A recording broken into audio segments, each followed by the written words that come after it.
She was not a person. She was a national fantasy, a whisper of silk and champagne projected onto a million dark rooms. But in the spring of 1962, the fantasy was beginning to crack. Marilyn Monroe, the world's most luminous object of desire, had become the most dangerous woman in America, and she knew it. The proof wasn't in a headline.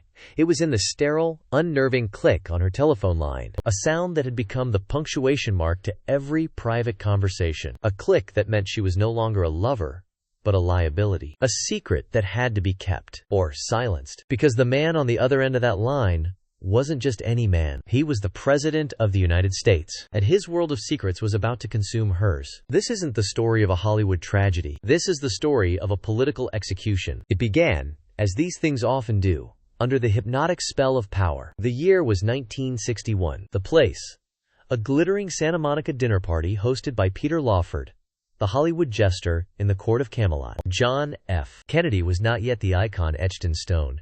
He was flesh and blood, a man with a charming, predatory smile and the weight of the world on his shoulders. He saw her across the room, and for him, it was an inevitability. Marilyn Monroe was America's goddess, and the new king of America always got what he wanted. She, in turn, was utterly captivated. This wasn't another studio mogul or a brutish baseball player. This was history. The air around him crackled with a different kind of energy, a potent cocktail of charisma, danger, and absolute authority. Their first conversations were a dance of intellect and flirtation. He spoke to Norma Jean, the girl who read poetry and dreamed of being a serious actress, not just the breathless caricature of Marilyn. He made her feel seen. He made her feel intelligent. He made her feel important. The affair was a whirlwind, conducted in the stolen, hushed moments of a president's schedule. Secret visits to the Hotel Carlyle in New York, a clandestine weekend at Bing Crosby's Palm Springs estate. It was a fever dream of clandestine phone calls and backdoor entrances, a life lived in the intoxicating shadow of the Oval Office.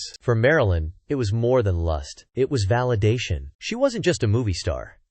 She was the confidant of the most powerful man on earth. She fantasized about a different life, one where she wasn't just a secret. She spoke to her closest friends in hushed, excited tones about becoming the First Lady, a naive, tragic dream from a woman who had spent her life searching for a father, a protector, a man who wouldn't abandon her. But for Kennedy, the game was changing. The goddess was becoming a complication. Her emotional dependencies, her late-night calls directly to the White House switchboard, they were breaches in the carefully constructed wall of his public life. He was a president, grappling with the Cuban Missile Crisis, the Cold War, and a phalanx of enemies who would seize upon any weakness. A volatile movie star with a history of instability was a weakness he could no longer afford. The breaking point was a spectacle of her own making, a broadcast of devotion she thought would bind him to her forever. Madison Square Garden, May 19, 1962. She poured herself into a dress of flesh-toned silk, a second skin sewn onto her body,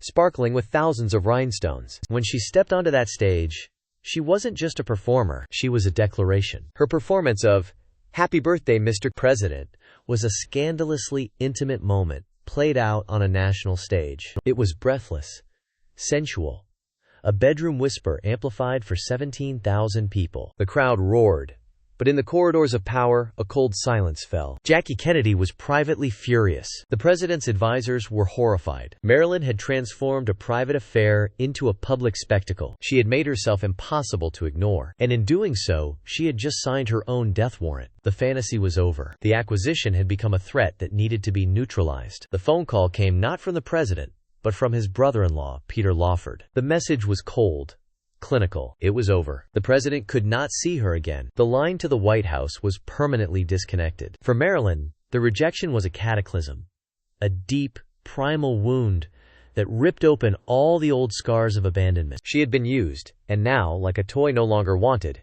she was being put away. But the Kennedys couldn't just discard her. She knew things. Pillow talk with a president isn't just about sweet nothings. It's about policy, fears, secrets. She had heard whispers about Cuba, about the mafia, about the administration's darkest vulnerabilities. She was a loose cannon with a direct line to the nation's press. A simple breakup was not enough. The situation required a specialist, a cleaner. And so, they sent in the one man the president trusted above all others, his brother, the Attorney General of the United States, Robert F. Kennedy. Bobby was the family enforcer. Intense, ruthless, fiercely loyal. His mission was simple: travel to Los Angeles, manage Marilyn Monroe, and sever the connection for good. He was meant to be the antidote to his brother's recklessness. He arrived at her Brentwood home not with the charm of his brother, but with the cold authority of the nation's top lawman. He expected to find a hysterical, vapid movie star. He did not expect to find a woman of surprising depth, a wounded soul whose loneliness mirrored his own hidden melancholy. The initial meeting, meant to be a termination, morphed into something else entirely. Their conversations stretched for hours. He spoke to her not of Hollywood glamour, but of social justice, of fighting organized crime, of the immense pressures of his office. She, in turn, opened up about her brutal childhood, her intellectual insecurities, her desperate search for legitimacy. In each other, they found a strange, unexpected kinship. The enforcer and the star, two of the most scrutinized people in America, finding a fragile refuge in a sun-drenched California living room. The professional mission quickly blurred into a deeply personal and far more dangerous affair. This was not the breezy, detached seduction of JFK. This was intense, fraught, and emotionally charged. Bobby was a married man, a devout Catholic, a father to a growing brood of children. His entanglement with Marilyn was a profound betrayal of everything he publicly stood for. It was a secret that could destroy not just his career, but the entire Kennedy dynasty. And as their intimacy deepened, so did Marilyn's access to a new, more lethal level of information. Bobby was not just the president's brother, he was the head of the Justice Department, waging a relentless war against the mafia, specifically bosses like Sam Giancana and Santo Trafficante Jr., men who, ironically, had reportedly helped get his brother elected. In moments of vulnerability or perhaps arrogance, Bobby would talk. He would vent his frustrations about the Kennedys, secret war against Castro, the CIA's clandestine operations, the dangerous alliances with the very mobsters he was prosecuting. Marilyn, a keen listener with a surprisingly sharp memory, absorbed it all. She wasn't just a mistress anymore. She was a diary of state secrets. She began to document these conversations in what her friends would later call her Little Red Diary. It was her insurance policy, her proof. In its pages, she chronicled the Kennedys, political maneuvers, their dangerous bedfellows, their hypocrisies. That little book became the single most dangerous object in America. It held the power to unravel a presidency, but before she could ever use it, a shadow from her past, and the Kennedys, present, began to watch her every move. The game was no longer about love or heartbreak. It was about national security. The walls of the house on 5th Helena Drive had begun to feel thin, porous. The air itself seemed to hum with a secret electricity. Marilyn, already prone to anxiety, now found herself suspended in a state of constant, gnawing paranoia. She would complain to friends that her home felt different, violated. The familiar clicks on the phone line were now a constant companion, a stark reminder that her life was no longer her own. She wasn't wrong. By the summer of 1962, Marilyn Monroe's home had become the epicenter of a covert surveillance war. There were multiple players, all with their own motives, all watching the same target. Edgar Hoover, the director of the FBI, had a morbid obsession with the Kennedys. He despised their liberal politics and their cavalier personal lives. Marilyn was his golden ticket, the ultimate leverage to keep the Attorney General, his nominal boss, in check. FBI bugs were almost certainly in place. Then there was the mafia. Sam Giancana, the hot-headed boss of the Chicago outfit, felt profoundly betrayed. He had allegedly used his union connections to help swing the 1960 election for JFK, with the understanding that the new administration would ease off on organized crime. Instead, Bobby Kennedy had declared all-out war. Giancana, who had once shared a mistress with JFK, saw Marilyn as the perfect tool for revenge, a way to gather dirt, to blackmail, to destroy the Kennedys from the inside. And finally, there was Jimmy Hoffa, the powerful and corrupt head of the Teamsters Union, locked in a blood feud with Bobby Kennedy. Private investigator Fred Otash, a notorious Hollywood wiretapper on Hoffa's payroll, later boasted of bugging Marilyn's home, particularly Peter Lawford's beach house where she often met with the Kennedys. Everyone wanted a piece of the Kennedys. Secret. And Marilyn was the key. Her world, once a glittering stage, had become a prison of invisible eyes and ears. She changed her phone number repeatedly, but the clicks always returned. She spoke in code, held meetings in public places, but the feeling of being watched was relentless. The paranoia was a poison, seeping into every aspect of her life, exacerbating her dependence on barbiturates and champagne, the only tools she had to quiet the noise in her head. The glamour of dating the president had curdled into the terrifying reality of being a pawn in a game of espionage. She confided in the few people she trusted, her voice a frantic whisper. "I know dangerous things," she told a friend, her eyes wide with terror. She spoke of secret plots to assassinate Fidel Castro, of the mafia's hidden hand in Washington. She was no longer a lovesick actress. She was a terrified citizen who had stumbled into the machinery of the deep state. The Kennedy brothers, alerted by their own surveillance and Lawford's panicked reports, grew increasingly alarmed. The woman they had once courted was now a ticking time bomb. Her instability, once a tragic flaw, was now a threat to national security. The conversations on the wiretaps were becoming more erratic, more desperate. She was talking too much to too many people. One evening, her masseur, Ralph Roberts, noted a chilling detail. He was working on her in her home when she pointed to a sophisticated electronic device hidden in the ceiling, a device she believed was a listening bug. She was no longer imagining things. The threat was real, tangible, and closing in. She knew she was a target, but she had one last card to play. One final, desperate move she believed would save her. A press conference. She would tell the world everything. It was a threat that would turn the Cold War against her hot. The threat of a press conference was a declaration of war. For the Kennedy administration, it was an unthinkable scenario. The president's carefully curated image of youthful vigor and moral authority, the very foundation of Camelot, would be shattered. The scandal wouldn't just be about infidelity. It would be about recklessness, hypocrisy, and dangerous liaisons with the criminal underworld. It would be a national security crisis, orchestrated by a jilted movie star. The response from the Kennedy camp was swift and cold. The mission was no longer to pacify Marilyn. It was to silence her. The final threads of affection were cut. Bobby Kennedy, once her intense confidant, now saw her only as a problem to be solved. His visits, once filled with tense intimacy, allegedly ceased. Her frantic calls to the Justice Department were met with a wall of secretaries and polite deflections. Her calls to the White House went unanswered. The most famous woman in the world had been completely, terrifyingly isolated. This isolation sent Marilyn into a terrifying spiral. The paranoia was no longer a quiet hum.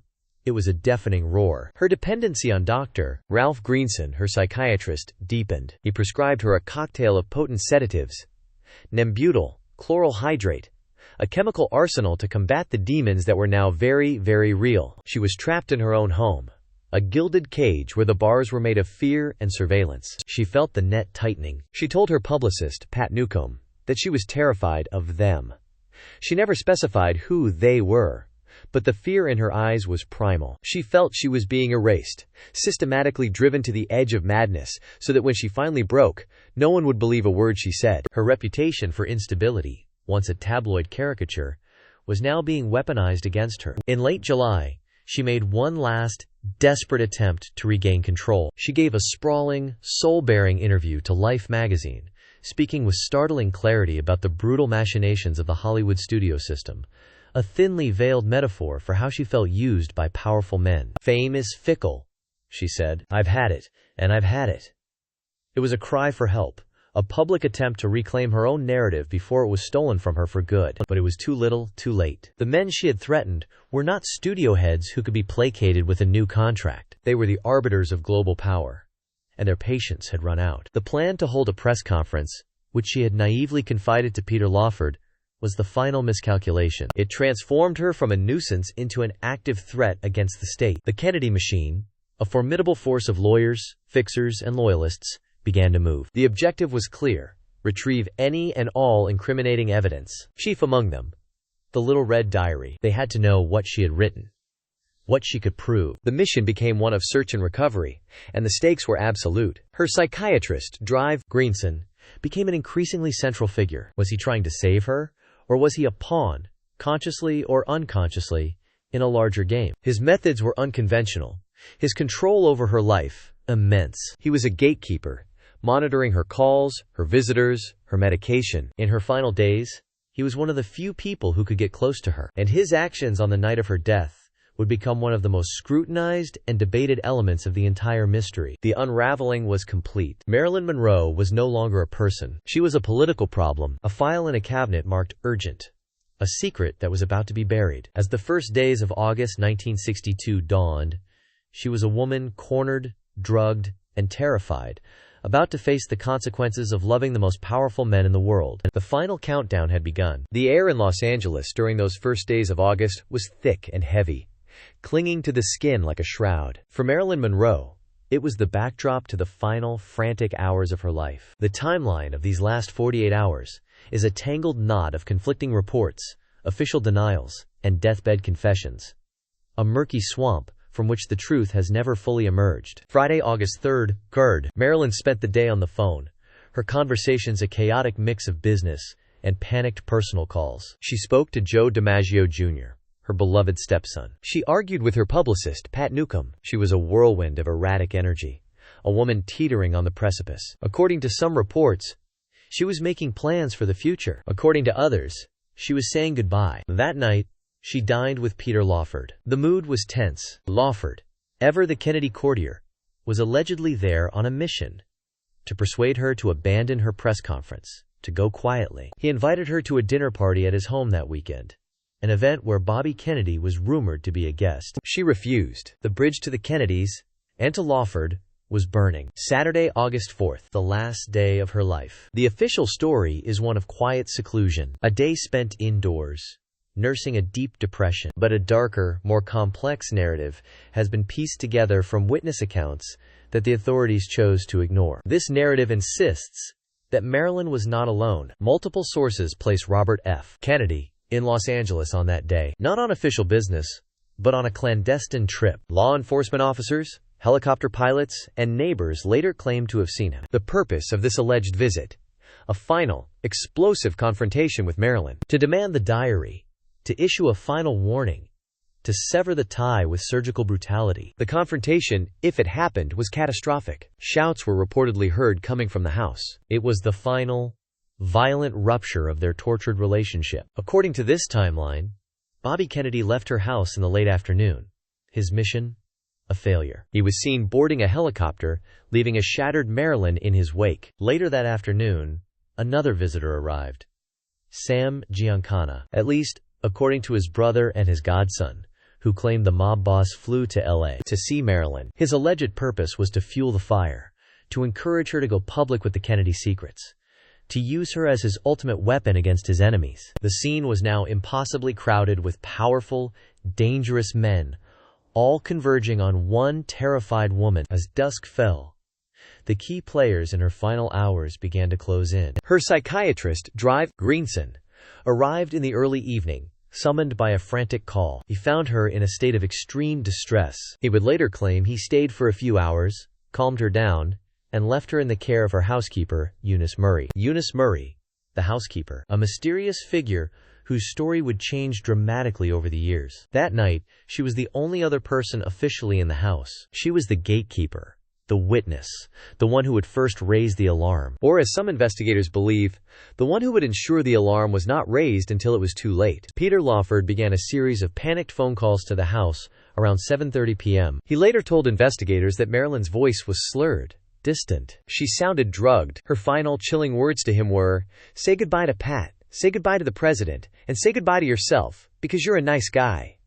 Then the line went dead. Lawford, in a state of panic, called everyone he could think of, trying to get someone to go to the house. His calls allegedly went to his agent, to his lawyer, and eventually, into the Kennedy network. An ambulance was dispatched, and then, mysteriously, called off. For several crucial hours, an official curtain of silence descended upon the house on 5th Helena Drive, a silence that allowed a story to be fabricated and a crime scene to be cleansed. The longest night had begun. The official timeline states that at approximately 3:30 a.m. on August 5th, housekeeper Eunice Murray saw a light on under Marilyn's bedroom door. When she received no answer, she called Drive Greenson, who rushed over, broke a window, and found Marilyn Monroe dead in her bed, a telephone clutched in her hand. The police were not called until 4:25 a.m., nearly an hour later. But this timeline is a fiction, constructed to conceal a terrible truth. The real timeline, pieced together from later testimony and leaked reports, is far more sinister. The first call for help likely went out hours earlier. The first responders were not the LAPD. They were private operators, men working for the Kennedys. Ambulance attendant James Hall was one of the first on the scene, long before the police arrived. In a sworn statement years later, he described a chaotic scene. He claimed to have seen Drive Greenson injecting Marilyn directly in the heart with an unknown substance, a desperate, last-ditch attempt at revival. He claimed to have seen Bobby Kennedy himself in the house. This testimony was dismissed, and Hall was later hounded out of his profession. The hours between Marilyn's actual death and the official call to police were a critical window of opportunity. It was a time for sanitation. A team, allegedly led by a security expert from the Kennedy camp, swept through the house. Their mission was singular: find and remove the Little Red Diary. They searched everywhere, tossing drawers, emptying closets, leaving a quiet trail of chaos behind them. Phone records for the night vanished. Logs from the telephone company were either lost or destroyed. Any link, any call, any connection to Washington, D.C. was expertly erased from the record. The house was being scrubbed of any trace of the Kennedys. When the first LAPD officer, Sergeant Jack Clemens, finally arrived on the scene, he was immediately suspicious. He saw Eunice Murray calmly doing laundry, washing bedsheets in the middle of the night at a death scene. It was a chillingly domestic act, in a room thick with intrigue. The atmosphere, he later said, felt phony. Clemens noted other inconsistencies. Marilyn's body appeared to have been moved. The position was unnatural. There was no glass of water by the bed, which would have been necessary to swallow the massive number of pills the coroner would later find in her system. The room was too tidy, too neat. It felt staged. The official cause of death was declared acute barbiturate poisoning, resulting from a probable suicide.